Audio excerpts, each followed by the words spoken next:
প্রিয় ছাত্রছাত্রী ভাই ও বোনেরা, আমরা আজকে মিলে কিভাবে অনাদায়ী পাওনা লিখতে হয় সে ব্যাপারে একটু আলোচনা করব। চলো তাহলে একটি মিল দেখি। প্রথমে একটি মিল 2025 সালের মিল দেওয়া আছে। এর মধ্যে দেখতেছি মূলধন 1 লক্ষ, ক্রয় বিক্রয় দেওয়া আছে, দেনাদার 40,000, পাওনাদার 90,000, ব্যাংক জমা 60,000 এবং ঋণ সঞ্চিতি দেওয়া আছে 3,500 টাকা। চলো বন্ধুরা, আমরা এই সমাধানটি একটু তোমাদের করে দেখাই। এখন আমরা প্রথমে সমন্বয়ের দিকে একটু খেয়াল করব। সমন্বয়টি দেওয়া আছে অনাদায়ী পাওনা অথবা কুঋণ 2,000 টাকা ধরতে হবে। অবশিষ্ট দেনাদারের উপর 5% কুঋণ সঞ্চিতি ধরতে হবে। এবার আমরা সমাধানের দিকে চলে যাব। আমরা প্রথমে পরিচালন ব্যয়তে লিখব সমন্বয়ের যেটি দেওয়া আছে, সমন্বয়ের যে কুঋণ বা অনাদায়ী পাওনা তাহলে আমরা লিখি কুঋণ বা অনাদায়ী পাওনা। ওটা কুঋণ লিখলাম,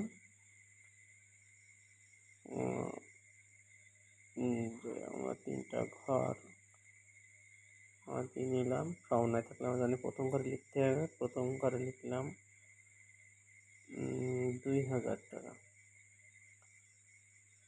এরপরে দেখো, এরপরে অবশিষ্ট দেনাদারের উপর 5% কুঋণ ধরতে হবে। এই 2,000 টাকা বাদ দিয়ে আমরা দেনাদার থেকে 5% কুঋণ রাখবো। তাহলে দেখা যাচ্ছে 2,000 টাকা বাদ দিলে আমাদের দেনাদার আছে, আমরা দেখে নিই, দেনাদার আছে হচ্ছে 40,000।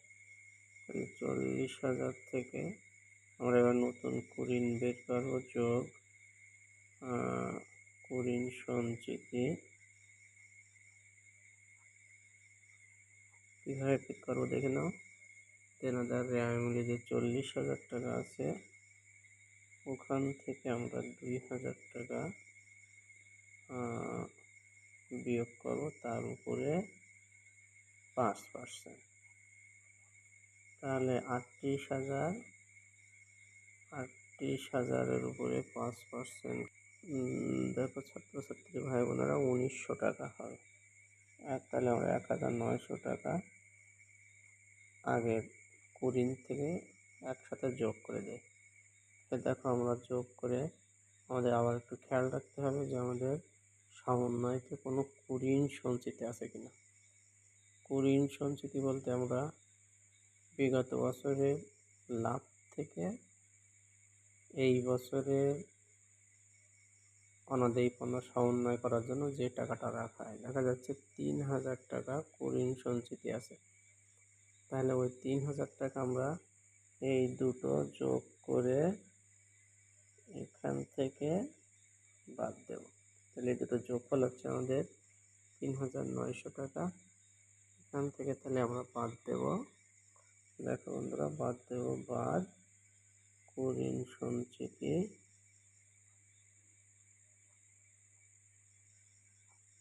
কুঋণ সঞ্চিতি 3,000 টাকা। তাহলে এখান থেকে 3,000 টাকা বাদ দিলে হচ্ছে 900 টাকা আমরা দ্বিতীয় ঘরে বসিয়ে দেবো। এবার আমরা চলে যাব আর্থিক অবস্থার বিবরণীতে। চলতি সম্পদ পাশে প্রথমে দেনাদার লিখব। লিখলাম দেনাদার। এখানেও আমরা 3টা ঘর তৈরি করে নিই। তাহলে দেনাদার লিখলাম 40,000। এখান থেকে আমরা প্রথমে যে সমন্বয়ে যে 2,000 টাকা ছিল, ওই 2,000 টাকা কুঋণ বাদ দেব। বাদ কুঋণ 2,000, দেখো 38,000 হবে। এখান থেকে আবার যে কুঋণ সঞ্চিতি আমরা যেটা বের করছিলাম 1,900 টাকা, সেটাও বাদ দেবো। আর ঋণ সঞ্চিতি 1900 টাকা। তাহলে বাদ দিলে আমার 9 9 18, 9 9 হাতে 1, 19,000 টাকা। সরি বন্ধুরা, এখানে বসে যাবে। তাহলে বন্ধুরা এখানে বিয়োগফল দুটো বিয়োগ করে দেওয়া হবে, এই পাশে আমাদের লিখে দিতে হবে। ধন্যবাদ সকলকে।